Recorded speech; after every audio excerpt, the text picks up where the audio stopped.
So my family lives up in the state of Georgia, and I moved down to Florida for my job. So I have two parents that support me very much in what I do, as well as a wonderful younger sister who also supports what I do here. I'm very lucky to have them. My education background is a bachelor's degree in science and specifically outdoor education. So I started here at the Wild Bird Center as an educator and then became the director after that.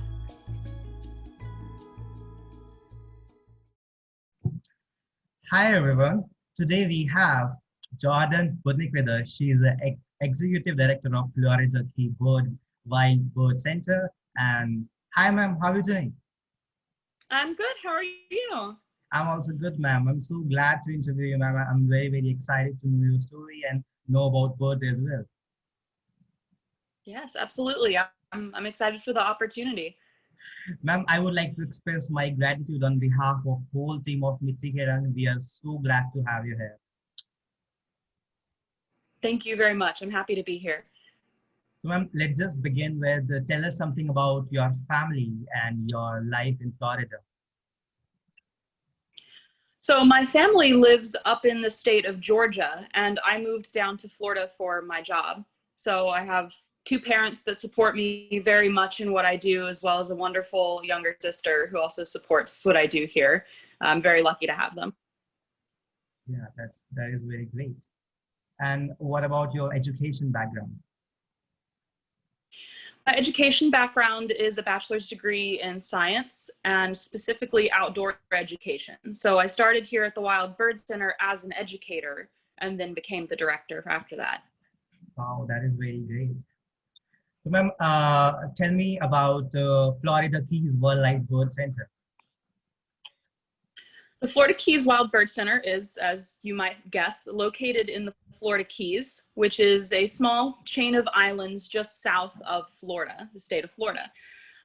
It's very beautiful. It's very tropical. So we get a lot of wonderful tropical birds and birds from the ocean around here.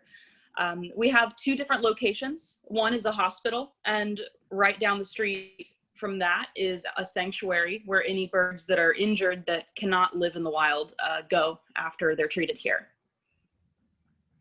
That is interesting, very interesting. So ma'am, what makes you interested in birds? I think birds are interesting because people across the world don't know too much about them. There are still questions that we don't have the answers to. There are still things we're trying to find out. They're like a puzzle. They're very difficult, and every bird is very different. Something that works for one bird may not work for another bird. They all have unique behaviors, and some of them are beautiful and breathtaking and majestic, and some of them are funny and strange, and they're very interesting animals to work with. So how many species you have in your bird center, and how you deal with them differently, just like you told us about, they have different behavior. So how you deal with them differently in a different manner? So we have about 40 different species of birds at our sanctuary, a lot of different species. Yeah. We have songbirds and smaller birds. We also have things like hawks and owls. We have a crow, we have falcons, and then we have shorebirds and seabirds. So things like cormorants, pelicans, herons and egrets, things like that. How we deal with them differently is partially what we feed them. They eat different things, but also if you're walking in an enclosure with a pelican, you really don't need to be too worried about anything. A pelican is not going to cause you harm. It could hurt you a little bit if it bit you, but you're really not worried. But if you go into an enclosure with something like a large owl, you need to be very careful, and you need to treat that animal differently because that owl could actually really hurt you. And that's something we train the people that work with us about how to interact with the animals around us. Ma'am, what are the major cases that you are dealing with in your wild bird hospital? So right now it's our slow season. We don't have too many cases in our hospital. It gets busier around October or November. But just to name a few of the animals that we're dealing with, we have a pelican that has a pouch tear that had to be stapled closed and stitched closed, and it's currently healing, and we're looking to hopefully release it in the future. We're still trying to get the pouch to completely heal before we do that. We also have a owl with a wing injury, and we're trying to see if she's going to even be releasable or if the wing injury is too severe. It doesn't look like she's going to be releasable, but we haven't made that decision 100% yet. We also have a few songbirds. We have 2 baby owls, which are adorable. They're very, very cute. They're little and white and fuzzy, and their eyes just opened. They're wonderful. Their eyes just opened. So we've been taking care of them as well, and they've been a pleasure to work with. Yeah, that is very, very great. So you also told me about that you have a part dedicated to the birds, which you can't leave them in forest or wild. So how many birds you have of these kinds? Of which type? You said about there's a part of hospital that you can't leave your bird in the wild and forest with any other birds who are more injured. So how many birds you have like them? Oh, I think we have about 10, Okay. 10 birds.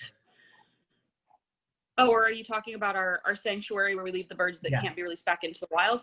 Oh, we have about 100 birds at our sanctuary, maybe a little under 100. Wow. So you took care of all of them? That is very great. Yes. Yeah, we take care of all of them. Our sanctuaries, it's pretty big, and we have a lot of enclosures for these different animals to care for them. Ma'am, what should be the step that an individual should follow before taking a bird to your hospital? Like if I saw a bird injured, so what are the things that I should follow? So if someone sees an injured bird, they need to call us first, and or email us if you're not in the same time zone and you need assistance. But usually give us a call and we can assist you. And from there, we'll probably tell you to contain the animal. So to put it in a box, put a towel over it, to hold it if it's too big for a box, things like that. And then we will ask you if you can bring it to us. And if you can't, then we'll come get it from you.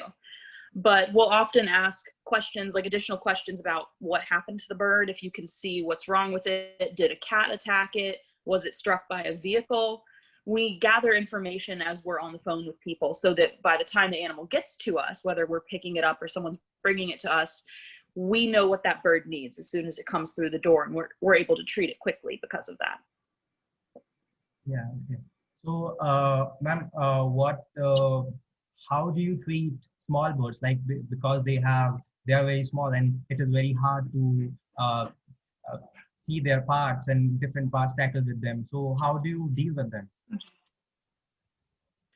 So dealing with very small birds, like small songbirds or warbler species, has its set of challenges. There are things that you just can't try treatment-wise on a small bird that you can on a larger bird.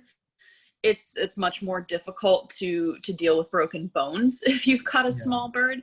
If you have a larger bird and there's a bone that is broken and it's bad, but you think you can fix it, you can maybe put a pin in the bone, put a piece of metal through the bone to hold those ends together until they heal.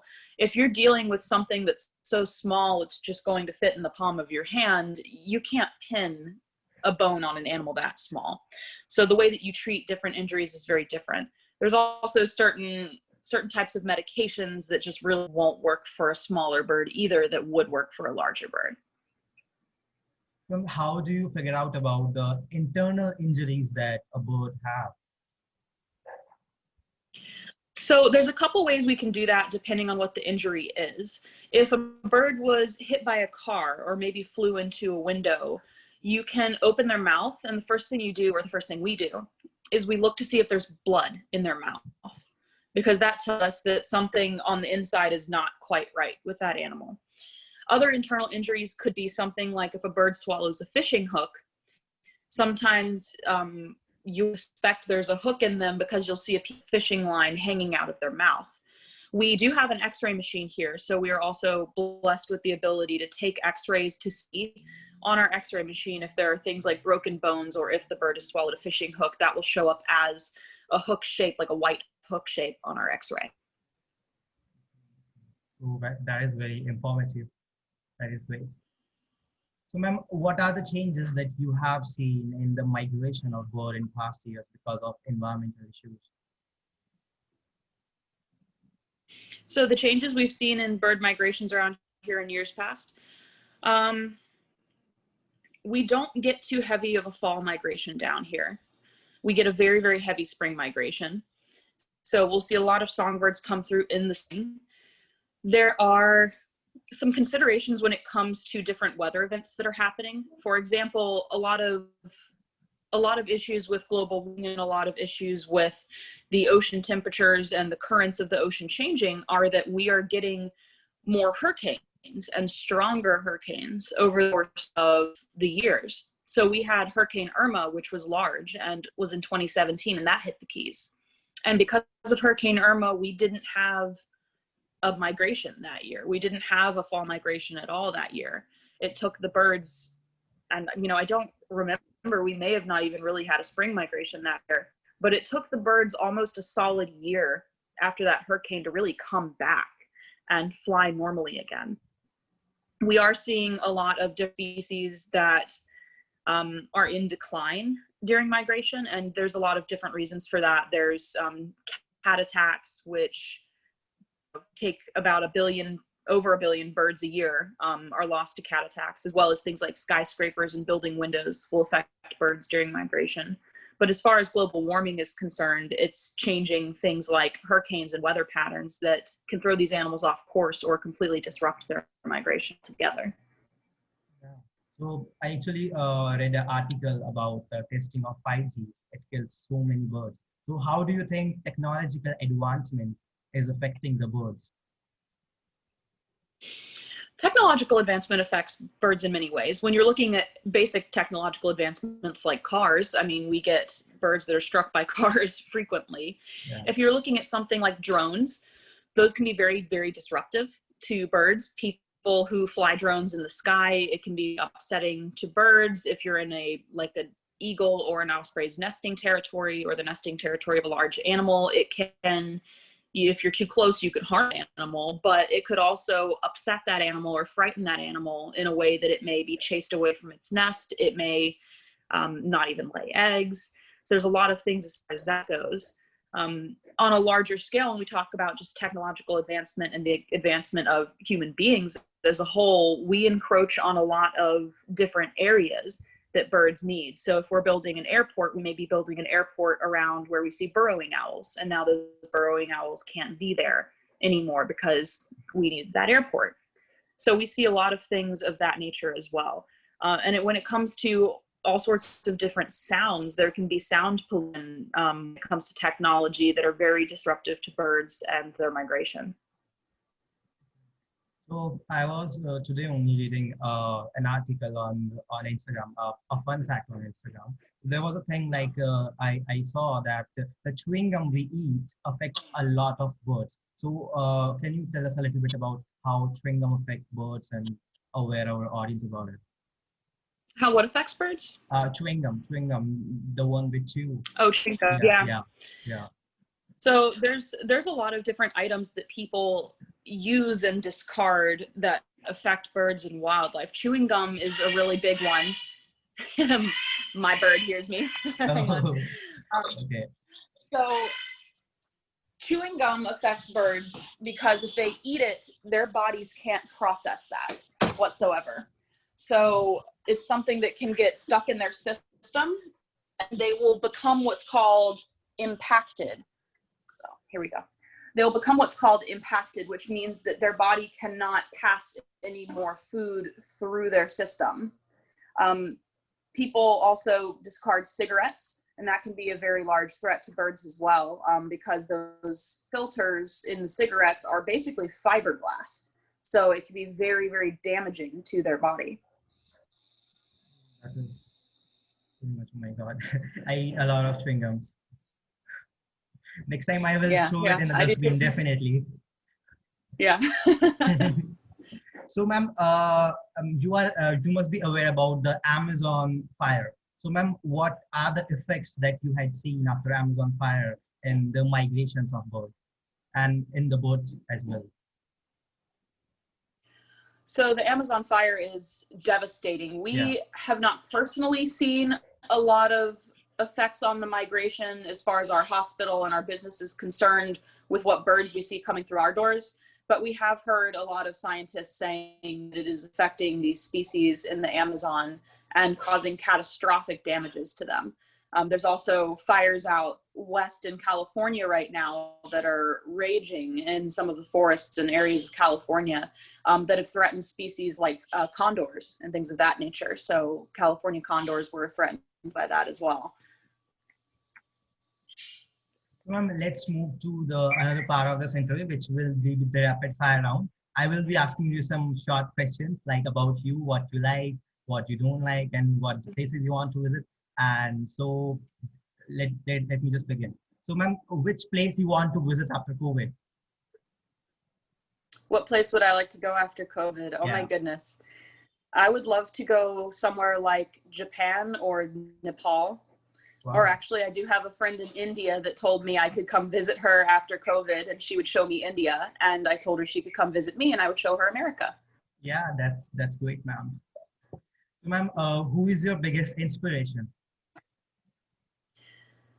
It's very difficult to choose one inspiration. I would say Steve Irwin is one of my greatest inspirations. The Crocodile Hunter TV show. Yeah, okay. I think he is a person, although he's since passed away, taught everyone from a very young age growing up watching his TV show that all animals are beautiful, and all animals, even the ones that most people consider frightening, like venomous snakes or spiders, all of those things are worthy of being treated with respect and being treated with dignity and being given the space that they need to thrive. So, tell me about your best childhood memory. My best childhood memory was probably being outdoors with my dad. It's one of the main reasons that I work in a field that has to do with animals to this day. I was raised and encouraged to interact with nature and to love nature. So some of my favorite memories center around going to a lake that was near our home when I was a child and either fishing with my dad or being on a boat or just looking for animals in the woods around there. Wow, that is awesome. So ma'am, what will be your 3 wishes from Genie? Oh, my 3 wishes from a genie. That's a hard one. I know a lot of rehabilitators would be out of work here for me saying this, but my first wish would probably be to, have no animal ever be injured again. My second wish would probably be for, no people to ever be hungry or hurt again. And I don't know what my third wish would be. Probably for there just to be peace in the world and for everyone to get along. And there's not be any fighting or any wars or any battles or anything of that nature. I think we could all come together as people of the world if we weren't dealing with those things. Yeah, that is so great, ma'am. So, ma'am, who is your favorite cartoon character? My favorite cartoon character? Oh my gosh. It's been a while since I've watched cartoons, so I'm struggling to think of one. Your favorite one is who? G.I. Joe. G.I. Joe. Oh, G.I. Joe. It's wonderful. Yeah. I love a lot of my childhood cartoons, like things like Scooby-Doo and things like that are very cute. So, and any Disney movie is wonderful too. Wow. So, ma'am, which is your favorite Netflix web series? My favorite Netflix web series, I loved the series Hannibal, but I've gone through quite a few. I think right now I'm rewatching Star Trek with Captain Jean-Luc Picard, and I absolutely love it. I think I'm on like season 6 or something. I'm a huge nerd. Have you watched Friends? I haven't watched Friends, no, but a lot of my friends have watched Friends. I love Friends. You should actually watch it. That is quite very funny. I've heard great things. I love Friends, I've heard really good things about it. Yeah. So, ma'am, thank you for your wonderful words and giving us your time. I know it's very hard for you for giving interview that much early in the morning. Ma'am, thank you for this great interview. I would like to thank you again for your wonderful words and educating us about your bird center and about birds as well. Well, thank you very much for having me. I enjoyed speaking with you. Yeah, thanks a lot, ma'am. So, ladies and gentlemen, this is all for today. We will be back with another story, another person. For now, be safe and stay tuned.